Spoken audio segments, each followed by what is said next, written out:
오늘도 저희가 교회에 나오기 위하여 때로는 차를 몰고 오시면서 그 신호마다 걸려서 또 기다리는 그러한 시간도 계셨을 것이고, 또 엘리베이터를 또 타고 올라오시기 위하여 또 교육관과 또 본당 앞에 엘리베이터를 기다리는 그러한 시간도 가지셨을 거예요. 전에 우리가 그 식사를 나눌 때에는 여러분 어땠죠? 국수를 먹기 위하여, 또 맛있는 밥을 먹기 위하여 줄을 서서 기다리는 그 시간이 전혀 불평도 불만도 없는 그러한 기다림의 시간들이었죠. 자, 미국의 시간관리 전문가인 그 마이클 포티노라는 사람이 수년간 수백 명의 그 사람들을 통해서 조사한 거예요. 연구한 거예요. 결과가 이거예요. 사람이 평균 70년을 사는 동안 줄을 서서 기다리는 시간이 5년이다. 또 신호등 앞에 서서 신호를 기다리는 시간이 6개월이다. 이렇게 이야기를 해요. 자, 어린 아이들은 뭘 가장 기다릴까요? 자기 생일을 눈 빠지게 기다릴 것이에요. 또 5월은 어린이달 우리들 세상. 5월이 됐으니 또 이 아이들은 신이 났을 거예요. 그죠? 뭔가 부모로부터 바라는, 체린이 너는 어린애 아니다. 너는 이미 때가 지나갔다. 더 이상 어린애는 아니야. 자, 그렇죠? 또 직장인들 역시 뭘 기다리죠? 쉴 수 있는 명절을 기다리고 또 휴가를 또 계속해서 기다린단 말입니다. 결혼을 앞둔 신랑 신부는 결혼 날짜를 기다리는 것이고, 제 아들 이제 군복무를 이제 거의 마칠 때가 된 다음부터 전화 통화를 하면, 아버지 하루하루가 왜 이렇게 안 가요? 왜 이렇게 안 가요? 한 3달 전부터 시간이 안 간다고 제대 날짜를 기다리는데, 제가 아들한테 할 말이 뭐 있습니까? 아들아, 그래도 국방부 시계는 돌아간단다. 니들 말 있잖아, 닭모가지를 비틀어도 새벽은 온단다. 뭐 그래갖고 계속 기다림의 결과는 아름답게 또 웃음으로 아들에게 다가올 것이다, 이렇게 격려를 하죠.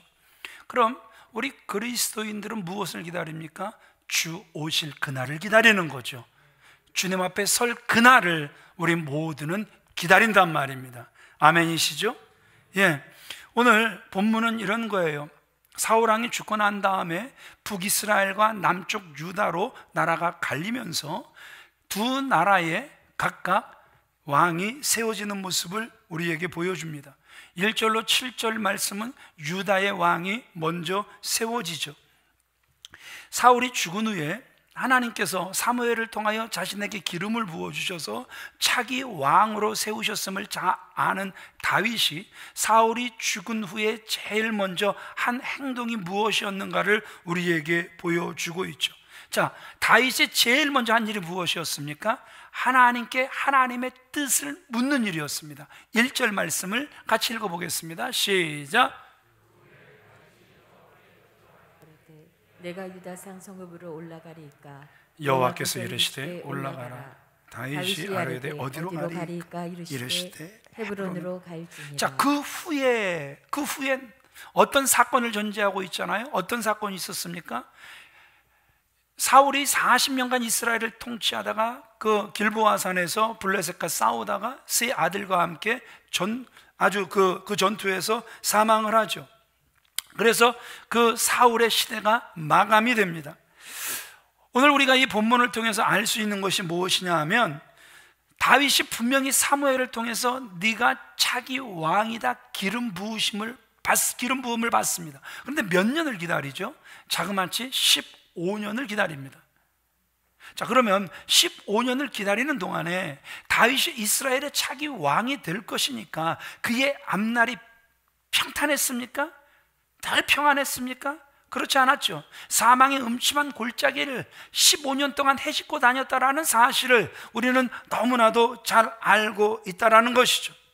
그러면서도 야, 이게 정말 하나님이 나에게 작정하신 길이 맞나? 왜 이렇게 고생스럽지? 왜 이렇게 길이 안 열리지? 정말 이 기름 부으심의 의미가 뭐야? 이렇게 생각하면서 오해할 수도 있지만, 오늘 우리에게 보여주는 말씀은 뭐냐 하면, 따라합시다. 하나님의 때는 반드시 이루어진다. 하나님이 정하신 때가 분명히 있다라는 사실을 오늘 다윗이 왕으로 세워짐을 통해서 우리에게 다시 한번 보여지고 있다라는 것이죠. 전도서 3장 1절로 2절 말씀 우리 같이 읽어볼까요? 시작. 범사에 기한이 있고 천하만사가 다 때가 있나니 날 때가 있고 죽을 때가 있으며 심을 때가 있고 심은 것을 뽑을 때가 있으며. 예, 범사에 기한이 있다. 천하만사가 다 때가 있다. 날 때가 있고 죽을 때가 있다. 오늘 그냥 우연히 그냥 이렇게 누르다 보니까 밴드가 눌려졌고 그 밴드 안에 그 사진들이 모여 있는 곳을 우연히 보게 됐어요. 제가 이제 그 경찰 선교를 위해서 그 경목으로 활동하고 있는데 그 경목 그 위원회 그 사진들이 모아진 데를 보니까 세상에 참 정든 분들이 참 많아요. 그런데 그 중에 벌써 두 분이나 하나님이 불러가신 거예요. 서정달 목사님이라고 감리교 목사님을 암으로 불러가셨고, 최일한 목사님이라고 장로교 목사님을 그 뇌졸중으로 아주 젊은데 불러가셨단 말이에요.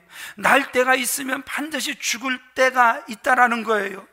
심은 것이 있으면 반드시 심은 결과에 따라 그것을 거둘 때가 있음을 우리에게 말씀해주고 있다라는 것이죠. 여러분, 우리가 삶을 살아가다 보면요, 우리 인간의 힘으로 어찌할 수 없는 일들이 얼마나 많은지 모른단 말입니다. 우리가 이 사실을 인정해야 된다라는 것이죠. 인생에는 분명히 사람은 알 수 없지만 하나님이 정하신 하나님의 때가 있다라는 사실을 우리에게 보여주고 있다라는 것이죠. 자, 그러면 질문이 이런 거죠. 하나님의 정하신 때가 있다면 하나님의 정하신 때를 믿는 성숙한 성도가 취할 태도는 무엇입니까? 다른 게 아니죠. 하나님의 때를 기다릴 수 있어야 되는 것이죠. 우리가 찬양을 해도 그렇게 찬양을 하죠. 기다려 그 때를. 왜 기다립니까? 주의 뜻 이루어지리. 기다려 주의 뜻 이루어질 것이기 때문에 기다린다. 우리가 찬양을 기가 막히게 한단 말입니다. 그러면 삶에서 그 믿음의 찬양을 한 것처럼 우리는 뭐 해야 된다고요? 그의 뜻이 이루어질 때까지 기다릴 수 있어야 한다라는 것이죠. 그래서 기다림이란 무엇일까요? 믿음의 또 다른 표현이 있다면 따라합시다. 기다림이다. 그렇죠? 믿음이 있다면 기다리는 거예요. 믿음이 있다면 인내를 하는 거예요.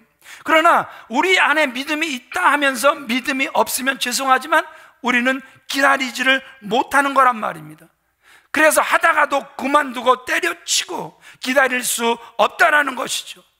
다시 한번 말씀드립니다. 믿음이 있으면 기다리는 것이고 믿음이 없으면 기다린다고 하면서 결국은 못 기다리는 거예요. 그런데 결과를 보면 다른 거예요.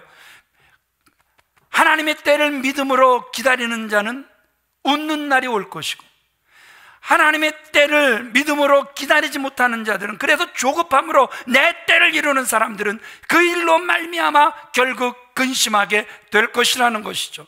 자, 창세기 13장 16절 말씀을 우리 같이 읽어보겠습니다. 시작. 내가 내 자손으로 땅에 티끌 같게 하리니 사람이 땅의 티끌을 능히 셀 수 있을진데 내 자손도 세리라.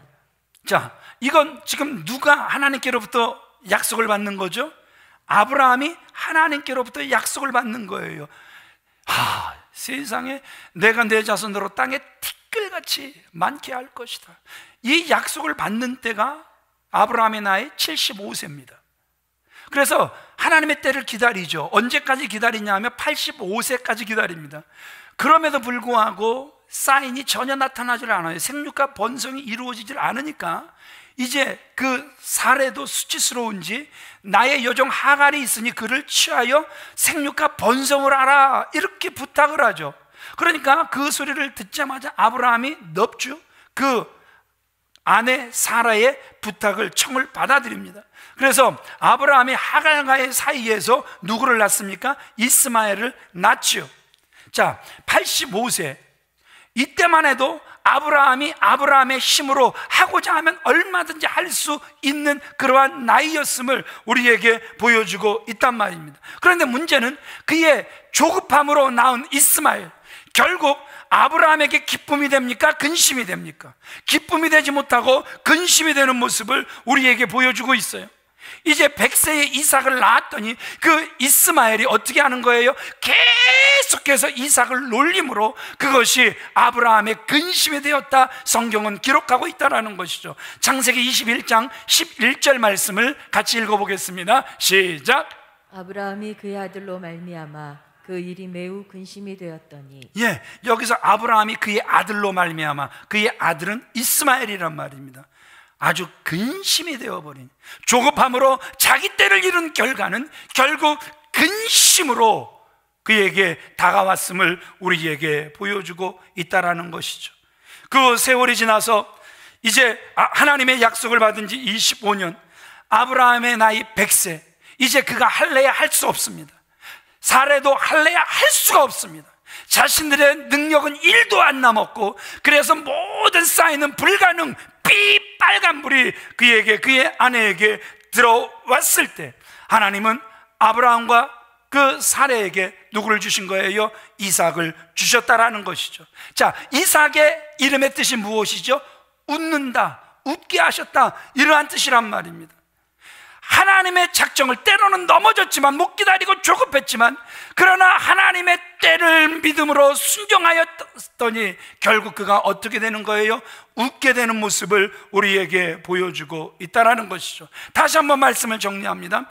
하나님의 때를 기다리지 못하고 내 때를 이루게 되면 그 결과가 근심으로 다가오지만, 그러나 하나님의 때를 기다릴 수 있는 사람은 결국 웃게 되는 날이 오게 됨을 우리에게 보여주고 있다는 것이죠.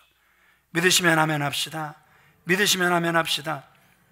어느 날 한 여집사님이 목사님을 찾아가서는, 목사님, 제가요 하나님을 웃겼더니요 하나님이 저를 웃게 해주셨어요. 아니, 하나님이 어떻게 집사님을 웃게 해주셨습니까? 목사님이 질문했더니, 목사님, 제가 오랜 시간 남편의 구원을 위해서 기도했잖아요. 때로는 눈물로, 때로는 금식하며 남편의 구원을 위해서 기도했잖아요. 그렇지만 소용이 없었거든요. 다 남편은 요지부동이었거든요. 그래서 하다 제가 어느 날 그 새벽 기도를 나오면서 남편의 구두를 가슴에 껴안고 그 남편의 구두를 강단 위에 탁 올려놓으면서 제가 이렇게 기도했어요. 하나님, 구두가 먼저 나왔사오니 주인도 이 구두 따라 나오게 하여 주시옵소서. 그렇게 기도하고 나니까 자신이 생각해도 다 너무 웃긴 거예요. 그래서 다른 기도도 못하고 계속 웃다가 갔대요. 그런데 이게 웬일입니까? 돌아오는 주간 남편이, 여보 같이 교회 가자, 그러면서 교회를 따라 나오더니 지금까지 나온다라는 거예요. 그러면서 그 여집사님이, 제가 하나님을 웃겼더니 하나님이 저를 웃게 해주셨습니다. 남 잘 되면 아멘 안 하는 건 뭐 어떡할 거예요? 뭐 안 고쳐지는 병인 걸 어떡할 거예요? 예. 여러분, 정말 꼭 기억하시기 바랍니다. 무슨 때가 있다? 하나님의 때가 있다. 이것을 인정하는 그것이 성도란 말입니다. 여러분들의 기도 응답에도 반드시 하나님의 때가 있음을 믿으시면 아멘 하시기 바랍니다. 그렇다면 그 때를 믿음으로 기다리라는 것이죠. 기다리고 또 기다리시길 바랍니다. 여러분들의 기다림이 반드시 웃는 날로 마무리될 줄 믿습니다. 제가 몇 살 때부터 선을 봤다 그랬죠? 20살 때부터. 몇 살짜리를 앞에 놓고 19살짜리 교복 입은 자매를 놓고 선을 봤어요. 아버지가 장가라도 일찍 가면 일찍 정신을 차릴까 세상에 20살 때부터 선을 보게 하는데요, 고모부가 그 외양 선교를 하셨어요, 목포에서. 그런데 사무실에 아주 참한 자매가 있으니 제가 내려가서 보기만 하면 그냥 마음을 쏙 뺏길 거래요. 그래갖고요, 세상에 20살 때 목포까지 내려가서 선을 보는데 참 고모부의 눈하고 제 눈하고 보는 게 다르더라고요. 너무너무 다르더라고요. 고모부 눈에는 맞을지 몰라도 같이 살아야 될 제 마음에는 하나도 와닿지가 않아갖고 씩씩거리면서 왔어요. 그렇게 선을 보기 시작한 게 11년, 31살까지 왔어요. 얼마나 많은 선을 여러분 받겠습니까? 미국에서 2주간 들어오면 오늘은 부산, 내일은 목포, 그 다음 날은 광주, 이거 사정없이 인정사정 볼 곳 없다, 하여튼 선만 보게 하시는데 참 선을 많이 봤어요. 그런데 31살 때 세상에 드디어 제 마음을 쏙 빼앗아가는 자매가 앞에 앉아 있어갖고, 하나님, 하나님의 때가 이때였습니까? 감사합니다. 주여, 반드시 하나님의, 주님의 때는 이렇게 이루어지는군요. 막 저는 흥분을 하고 좋아서 이야기를 하는데 상대편은 관심이 1도 없어요. 문제는 저는 기도의 응답인데 반대편은 기도의 응답이 아닌 거예요. 와, 무반응인데, 야, 이렇게 끝나는 건가? 헤어지기가 아쉽지만 어떻게 해요? 헤어져야지. 그러면서 돌아서서 가는데요, 이 자매가 제 뒷모습을 보더니 뿅 간 거예요. 하나님이 그 마음을 열어가시는데 뒷모습을 보면서 마음을 열어주셨어요. 그래갖고 세상에 어떻게 남자 한 번 보고 그렇게 결정할 수 있냐고, 또 한 번 보자 그래갖고 만나갖고 3번 보고 결혼했어요. 지금 살고 있는 아내예요. 딴 사람 아닙니다. 25년을 살았어요. 그런데요, 여러분, 분명한 사실 한 가지는 이거예요. 지금도 아내의 눈을 보면 저를 얼마나 사랑하는지 꿀이 뚝뚝뚝뚝뚝뚝 지금도 떨어져요. 믿어주세요. 왜 표정들이 왜 그러세요? 남이 행복하면 기분이 정말 나쁘신가 보죠. 지금도 아내는 저를 바라보는 눈이 아주 애정이 그 넘치는 눈으로 저를 바라봐주고 있단 말이에요. 참 10년 동안 헛짓했어요. 와, 세상에 큰 교회 목사님 아들이고 그 미국에서 공부하고 있다 그러니까요, 어떤 그 자매 둘은 나와갖고요, 호텔에서도 가장 비싼 횟집을 들어가갖고요, 와, 얼마나 많이 먹는지. 세상에 그때 만약에 제가 미국에서 만든 카드가 없었으면 호텔에서 되게 망신도 당할 뻔하고, 세상에 야, 그렇게 많은 자매들을 만나봤는데 딱 제 마음을 뺏는 자매는 제 아내였다라는 것이죠. 때가 있음을 믿으시면 아멘 하시기 바랍니다. 조급하게 서두르면 근심이 우리에게 다가올 것이지만 하나님의 때가 이루어지게 되면 반드시 하나님께서는 웃게 하여 주실 줄 믿습니다. 자, 또 이어서 보는 게 이런 거죠. 사울왕이 죽은 후에 다윗이 제일 먼저 한 것이 하나님께 묻는 거였다. 그럼 뭘 묻습니까? 하나님, 이제 블레셋에서 이스라엘로 올라갈까요? 올라가면 어디로 갈까요? 이거였습니다. 1절 말씀 다시 읽어보겠습니다. 시작. 그 후에 다윗이 여호와께 여쭈아뢰되 내가 유다 한 성읍으로 올라가리이까? 여호와께서 이르시되 올라가라. 다윗이 아뢰되 어디로 가리이까? 이르시되 헤브론으로 갈지니라. 예, 당시에 묻는 것은요, 하나님의 음성을 직접 듣는 게 아니었습니다. 물론 직접도 말씀하시겠지만 이때 묻는 방법은 우림과 둠빔, 제비뽑기 같은 거였단 말입니다. 그러니 여러분, 제비뽑기를 딱 하고 나서 이 제비뽑기에 대한 하나님의 말씀이라는 확실성, 이런 게 있었을까요? 좀 모호했을 거란 말입니다. 진짜 하나님의 말씀이 맞을까? 그런데 여기서 중요한 것은 이런 거예요. 그는 정직하게 하나님의 뜻을 물었고, 하나님의 뜻이라 여겨지는 것은 반드시 그 일을 실천했다라는 것이죠. 오늘날에도 우리들은 나름 하나님의 뜻을 묻는다고 물어요. 우리가 송구영신 예배 2년 기도회를 하면은 말씀 뽑기를 하죠. 하나님, 올해에도 우리 가정에 주실 말씀, 나에게 주실 말씀을 오늘 이 말씀 뽑기를 통해서 주실 줄 이거 아니네. 깊숙이 또 나오지 말라고 묻어놓고 주실 줄 이것도 아니네. 다시 푹 박아놓고 내 마음에 맞아야 이제 아멘, 이 말씀을 주신 줄 믿습니다. 이건 하나님의 말씀이에요. 자기 복음이에요. 예, 절대 그건 하나님의 뜻을 받지 않겠다는 것이죠. 많은 문제들이 있죠. 꼭 그렇게 그 2년 기도회 때 말씀 뽑기를 해야 하느냐, 비판적인 그러한 비난을 많이 하시는 분들 제가 못 듣는 게 아니에요. 그러나 여러분, 다윗을 보세요. 제비 뽑기라는 그 단순한 것을 통해서 그는 하나님의 말씀을 뽑습니다. 그리고 그것을 하나님의 말씀으로 받습니다. 그리고 그 말씀을 그대로 이루어 드리는 모습을 보게 됩니다. 어디서 우리가 그것을 보게 되냐 하면 사무엘상 23장에 가서 보면 이제 그 사울에 의하여 다윗은 계속해서 도망자의 삶, 정말 그 목숨이 풍전등화 같은 그러한 삶을 살아간단 말입니다. 그런데 그 일 나가 공격을 받죠.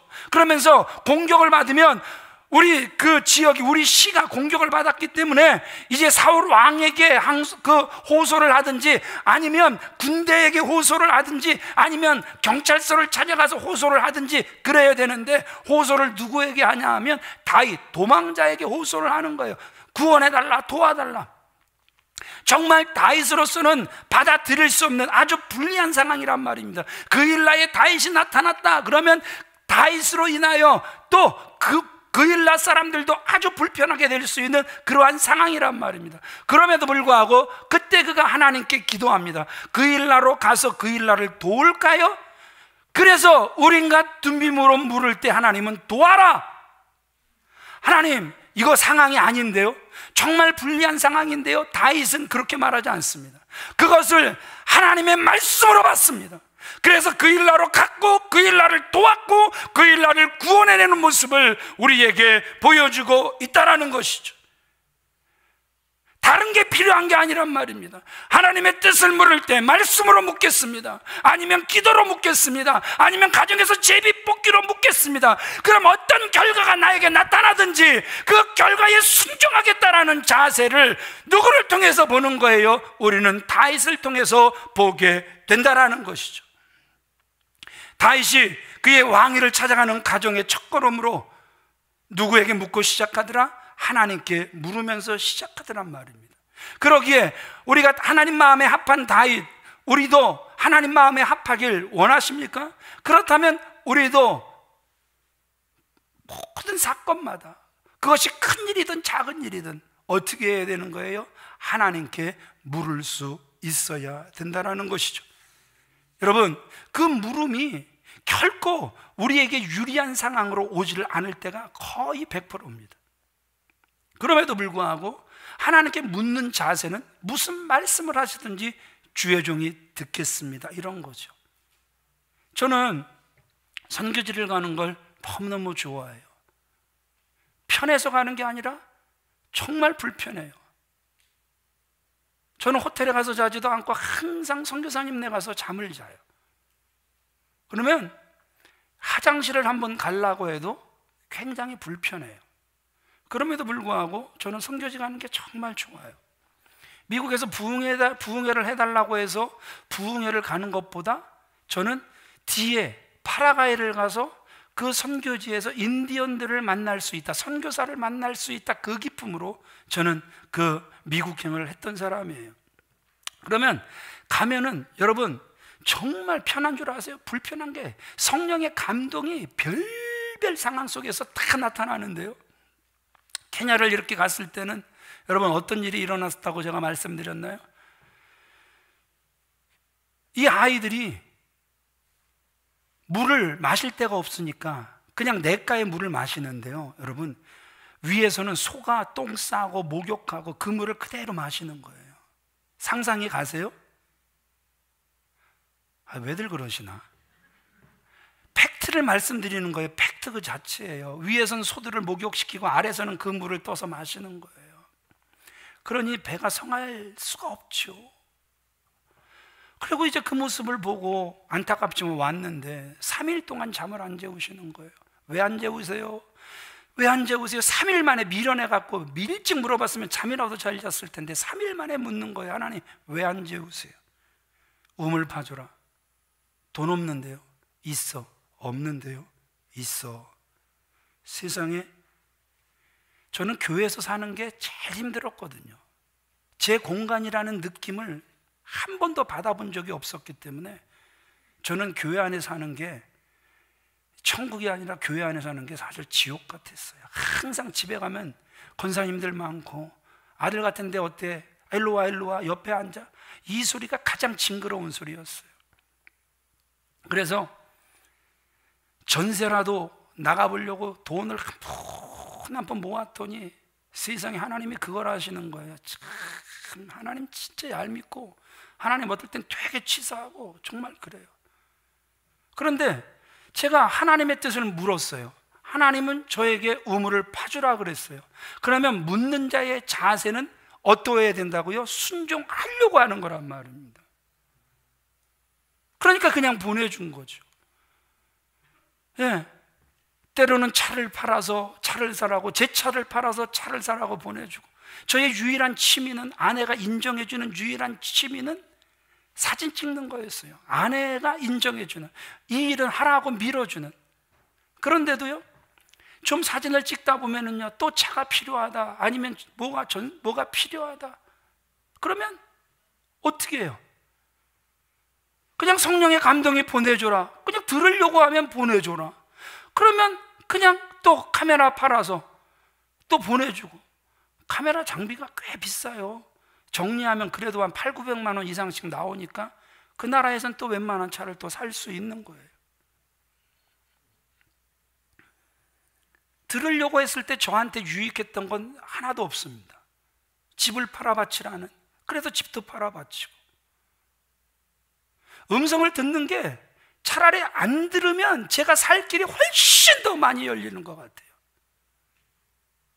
그런데 결국은 저는 영혼이 잘 되어야 될 사람이지 육신이 잘 되어야 될 사람이 아니란 말입니다. 그러기에 제 영혼이 잘 되려면 하나님의 음성을 들어야 하는 것이고, 들려준 그 음성대로 살아내야 하나님의 종이 되는 것 아닙니까? 여러분, 우리가 정말 제자의 삶을 살아가시길 원하십니까? 그렇다면 다윗처럼 항상 하나님의 음성을 들으려고 하시는 분들이 되어지시길 우리 주 예수 그리스도의 이름으로 축원을 드립니다. 다윗은 하나님께 물음으로 헤브론에 갔고요, 헤브론에서 일단 유다 족속의 왕으로 세워져요. 7절 같이 읽습니다. 시작. 이제 너희는 손을 강하게 하고 담대히 할지어다. 너희 주 사울이 죽었고 또 유다 족속이 내게 기름을 부어 그들의 왕으로 삼았음이니라 하니라. 지금 다윗이 왕이 된 그 길은 큰 걸음일 수도 있고 아주 작은 걸음일 수도 있습니다. 그러나 그의 걸음이 나라가 갈라지고 쪼개져서 작은 걸음일 수도 있겠지만 하나님의 뜻 안에서 그가 걸어가고 있기에 그의 걸음은 옳은 길이었다라는 것이죠. 옳은 길 따르라 주의 길을. 그는 그렇게 따라갈 수 있었다라는 것이죠. 또 8절로 11절에 가서 보면 이스라엘의 왕 이스보셋이 세워지는 모습을 우리에게 보여줍니다. 8절로 10절 그리고 이어서 11절도 같이 읽어보겠습니다. 시작. 사울의 군사령관 넬의 아들 아브넬이 이미 사울의 아들 이스보셋을 데리고 마하나임으로 건너가 길앗과 아술과 이스라엘과 에브라임과 베냐민과 온 이스라엘의 왕으로 삼았더라. 사울의 아들 이스보셋이 이스라엘 왕이 될 때 나이가 40세이며 2해 동안 왕위에 있으니라. 다윗이 헤브론에서 유다 족속의 왕이 된 날수는 7년 6개월이더라. 자, 다윗은 일찍이 유다의 왕이 되어 7년 6개월을 통치를 하는데, 여기 보니까 이스보셋은 40세가 돼서 2해 동안 왕위에 있는 거예요. 그러니까 5년의 갭이 있는 거예요. 5년 동안 북이스라엘은 왕이 없이 지냈음을 우리에게 보여주고 있다는 것이죠. 그러면서 또 하나 의아한 건 그 왕을 세워가는 세력이 누구냐? 바로 군사령관 아브넬이 이스보셋을 왕으로 세우는 거예요. 이 모습을 보면서 아하, 이 나라는 지금 하나님에 의하여 왕이 세워지는 것이 아니라 권력에 의하여 지금 왕이 세워졌음을 우리에게 보여주고 있다는 것이죠. 다음 주에 우리가 보시겠지만 열왕기상 3장 1절 6절 읽어보겠습니다. 시작. 사울의 집과 다윗의 집 사이에 전쟁이 오래매 다윗은 점점 강하여 가고 사울의 집은 점점 약하여 가니라. 또 6절 시작. 사울의 집과 다윗의 집 사이에는 전쟁이 있는 동안에 아브넬이 사울의 집에서 점점 권세를 잡으니라. 지금 북이스라엘에서 왕이 권세를 잡는 게 아니라 지금 누가 권세를 잡아가고 있다고요? 군사령관 아브넬이 점점 뭘 하고 있어요? 여러분, 기가 막히지 않습니까? 권세를 군사령관이 잡고 있는 모습을 우리에게 보여주고 있다는 것이죠. 그런데 이 군사령관이 하나님께 붙잡힌 사람이라면 괜찮은데 하나님의 뜻을 묻고자 하는 마음, 하나님의 뜻을 이루고자 하는 마음은 1도 없는 군사령관 아브넬의 모습을 우리에게 보여주고 있다는 것이죠. 이미 이스라엘의 초대왕 사울은 누가 그를 세웠음을 이스라엘 백성들이 다 알 수 있었습니까? 하나님이 세우셨음을 이스라엘 백성들이 다 알 수 있었단 말입니다. 그럼에도 불구하고 지금 이스라엘 백성들이 하나님의 뜻을 물었다, 이런 게 하나도 없는 거예요. 지금 그들이 8절에 이렇게 딱 보니까 그들이 수도로 삼은 도시가 마하나임이란 말입니다. 하나님의 군대라는 뜻이죠. 그렇죠? 여러분 보세요. 그런데 이 마하나임이 무슨 도시가 되냐 하면 제사장들의 도시가 됩니다. 그러면 무슨 뜻이에요? 거기는 제사장들이 많다, 되게 많다, 정말 많다라는 것이죠. 하나님의 뜻을 물으려면 얼마든지 물을 수 있다라는 것이죠. 그런데 한 사람도 하나님의 뜻을 물으려고 하는 사람이 없었음을 우리에게 보여주고 있다라는 것이죠. 여러분 기억하세요. 하나님의 뜻이 아닌 곳에서 성공하고 무엇인가 이뤘다, 여러분 이게 복인 것 같지만 사실은 복이 아니에요. 제가 새벽마다 열왕기 그 상을 제가 지금 강해를 하면서 말씀을 굉장히 많은 분들에게 보내드리죠. 그 열왕기상 그 마지막 그 16장에서 제가 여러분들에게 보내드린 것에 보면 누가 나옵니까? 오므리가 나오고 그의 아들 아삽이 나옵니다. 오므리는 사마리아 성을 견고하게 쌓은 그러한 왕이었고, 왕권 그 전쟁에서도 그 왕의 자리를 거머쥘 수 있었던 아주 능력 있는 사람이 오므리였고, 그의 아들 아합, 정치적으로 그리고 또 경제적으로 그 사람같이 이스라엘을 안정시킨 사람이 없었다, 역사가 기록할 정도로 굉장히 뛰어난 왕이었단 말입니다. 업적이 정말 많은 사람이었죠. 그러나 그 역사는 업적이 많다고 기록할지 모르지만, 그러나 하나님의 시선에서 그를 보면서 그에게 내린 결론은 악하다.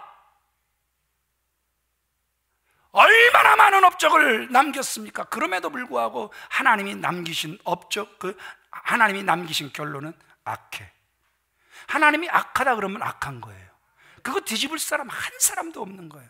저 공로가 이렇게 많은데요, 이스라엘에 이렇게 정말 많은 일들을 해냈는데요, 야 해냈으면 뭐하니? 네가 한 짓은 바알과 아세라 산당 세워서 더 신랄하게 나를 떠나게 한 짓밖에 더 했니? 하나님이 그렇게 판단하시면 이미 그 판단은 누구도 뒤집을 수 없을 정도로 끝나버린 거라는 것이죠. 우리는 오직 하나님의 뜻 안에 있을 때만 복이 되고 행복이 된다는 사실을 명심하시길 주님의 이름으로 축원을 드립니다. 사울의 아들 이스보셋이 이스라엘의 왕으로 세워졌어요. 그러나 그 왕위가 오래가지를 못합니다. 불행한 일이죠. 그러나 그 불행은 왕위가 오래가지 못해서 불행한 것이 아니라 아예 시작부터 그는 불행의 길을 걸어가고 있었다라는 것이죠. 왜요? 하나님의 뜻에 무관한 채 오직 힘에 의해 세워졌기 때문에 그렇다라는 것이죠.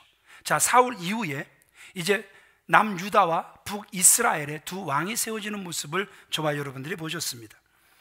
왕으로 세워졌을 때 누가 더 넓은 지역에 왕으로 세워졌는지가 중요한 게 아니었단 말입니다. 중요한 것은 그것이 하나님의 기뻐하시는 뜻이냐 아니냐, 이것이 훨씬 더 중요했다라는 것이죠. 그래서 로마서 12장 2절 말씀에 우리가 뭐라고 말씀하고 있습니까? 하나님의 선하시고 기뻐하시는 뜻이 무엇인지 분별하도록 하라.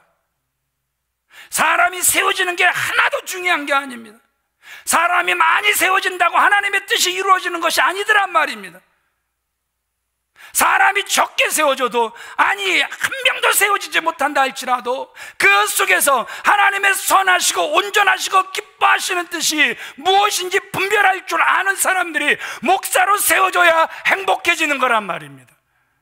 그런 중직들이 세워져야 비로소 하나님의 교회가 든든히 세워져 가는 것이란 말입니다. 아멘이십니까? 아멘이십니까? 정말 여러분, 목사가요 정말 하나님의 뜻을 정말 정직하게 묻고 구하고 따라야 되는데, 목사가 목회를 하면서 분별력도 있어야 되는데요, 저같이 분별력이 없는 사람도 없더라니까요. 그러니까 여러분, 전에 그 신천지 우리 교회 들어와서 그 이지원 집사님 세상에 얼마나 잘했어요. 너무너무 잘하니까 막 전도도 잘하고 오니까 제가 눈이 화끈하게 뒤집어져 갖고 그 양반 환영부장 시켰잖아요. 부장, 뭐 세상에 온지 얼마나 됐다고 부장까지 시켰더니 세상에 그 양반이 뭐였다고요? 신천지였잖아요. 신천지. 분별력이 이렇게 없어요. 그러니까 여러분들, 제가 잘 분별하도록 여러분 기도해 줘야 돼요. 기도해 줘야 돼요. 저 인간 저거, 아이고 맨날 왜 저 모양이야? 여러분, 참 그런 사람이 많이 모여 있으면 교회는 희망이 없는 거예요. 아, 목사 분별력이 정말 부족하구나. 저걸 보게 하신 건 하나님이 기도하라고 보여주신 것이지 비판하라고 보여주신 게 아니잖아요. 아멘을 또 안 할 줄 알았지만 이렇게까지 안 할 줄은 몰랐어요. 아주 뭐 심각합니다. 예. 여러분, 제가 스스로 인정하잖아요. 분별력이 그만큼 부족해요. 그걸 아신다면 여러분들은 어떻게 해야 된다고요? 더 하나님 기름 부어주셔서 하나님의 뜻을 더 잘 분별할 수 있도록 주여 도와 주시옵소서. 여러분들의 기도가 이렇게 올라가줘야 될 줄 믿습니다. 이제 말씀을 정리해 갈게요. 12절로 29절 말씀은 남유다와 북이스라엘이 전쟁을 해요. 세상을 지배하는 강력한 원리 중에 하나가 뭐예요? 이게 힘이라는 거예요. 그래서 서로 막 힘을 키우려고 하죠. 우리나라 보세요. 세상에 뭐 중국과 일본, 또 미국과 또 중국, 또 미국과 러시아, 뭐 일본과 중국 사이에서 여러분 참 많이 힘들죠. 예. 그래서 우리나라도 이제 자체적으로 막 군사력을 키우려고 이제 막 전투기도 이렇게 또 이렇게 만들어서 이제는 막 틈새 시장도 노리고 있는, 그러니까 나라마다 막 뭘 키우려고 하는 거예요? 힘을 키우려고 하는 거잖아요. 그러니까 그 틈새에서 또 필리핀도 또 힘을 키우려고 하고, 또 그 틈새에서 대만도 힘을 키우려고 하고, 그래서 막 서로 나라마다 또 힘을 키우려고 하니까 이놈의 무기들이 얼마나 또 많이 만들어지고 있는지 모른단 말입니다. 여러분 보세요. 오늘 본문에서 이제 두 나라에서 대표가 12명씩 나와갖고요, 세상에 그 싸움질을 하는데 서로 머리를 잡고요, 세상에 옆구리를 칼로 푹푹 찌르는 거예요. 12명이 24명, 12명 딱 서갖고 머리를 딱 잡고 서로 옆구리를 푹, 그리고 또 나도 푹 그래갖고 서로 죽여갖고 24명이 다 죽었어요. 이런 세상에 무식한 전쟁이 어디 있습니까? 세상에. 여러분 16절에 보면 정확하게 그렇게 기록이 되어 있습니다. 다윗 군대와 이스보셋의 군대가 싸우는데요, 다윗의 군대가 이스보셋의 군대를 그냥 압도합니다. 전쟁의 결과를 보니까 다윗의 군대는 20명, 아까 12명은 그렇게 서로 죽였고 나머지 8명이 죽었는데 그 중에 또 1명은 안 죽어도 되는데 아사엘이라는 장군이 또 아브넬, 북이스라엘 군사령관 쫓아가서 죽인다고. 그러니까 아브넬은 쫓아오지 마. 내가 내 형 요압을 어떻게 보니? 내가 너 죽이고 네 형 어떻게 보니? 그런데도 아사엘이 깝죽 너 죽인다. 쫓아가다가 아브넬이 에이 그리고 창으로 푹 찔렀더니 그냥 확 죽어버리고. 그래서 사실은 그 사망자는 전쟁에서 진짜 싸우다 죽은 사람은 7명밖에 없는 거예요. 그러니 북이스라엘은 몇 명이 죽었나 보니까 360명이 죽었고, 그러니까 남유다가 확실하게 승리한 건 맞잖아요. 그래요. 답이 하나잖아요. 그래요. 예, 승리한 건 분명히 맞단 말입니다. 압도적인 승리를 할 수 있단 말입니다. 근데 여러분 보세요. 전쟁을 할 때는요, 서로 이긴다고 전쟁하고, 그리고 그래서 실제로 이겼다 이렇게 이야기를 하지만 여러분 실제 전쟁의 결과는 다 기쁜 게 아니잖아요. 슬픈 일이 얼마나 많이 있습니까? 전쟁에 패하여 북이스라엘의 군사령관 아브넬이 막 도망을 갑니다.